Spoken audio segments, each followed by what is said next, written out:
Exodus 2. The birth of Moses. Now a man of the tribe of Levi married a Levite woman, and she became pregnant and gave birth to a son. When she saw that he was a fine child, she hid him for 3 months.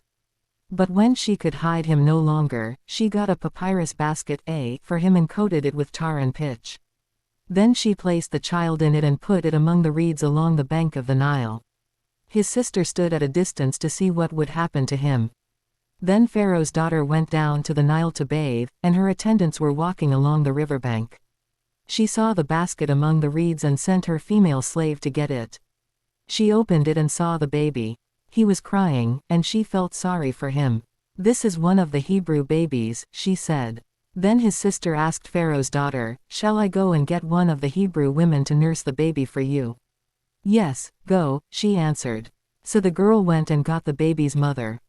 Pharaoh's daughter said to her, "Take this baby and nurse him for me, and I will pay you." So the woman took the baby and nursed him. When the child grew older, she took him to Pharaoh's daughter and he became her son.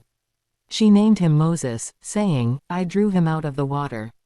Moses flees to Midian. One day, after Moses had grown up, he went out to where his own people were and watched them at their hard labor.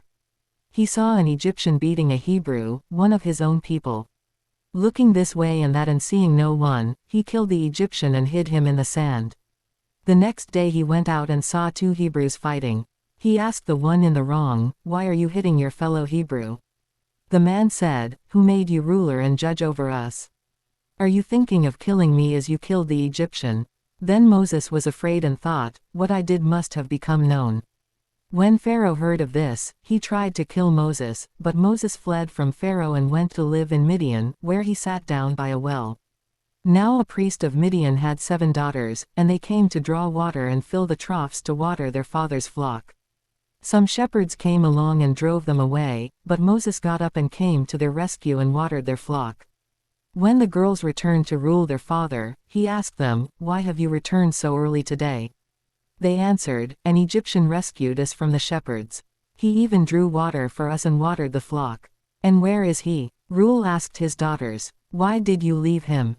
Invite him to have something to eat." Moses agreed to stay with the man, who gave his daughter Zipporah to Moses in marriage. Zipporah gave birth to a son, and Moses named him Gershom, saying, "I have become a foreigner in a foreign land." During that long period, the king of Egypt died. The Israelites groaned in their slavery and cried out, and their cry for help because of their slavery went up to God. God heard their groaning and he remembered his covenant with Abraham, with Isaac and with Jacob. So God looked on the Israelites and was concerned about them.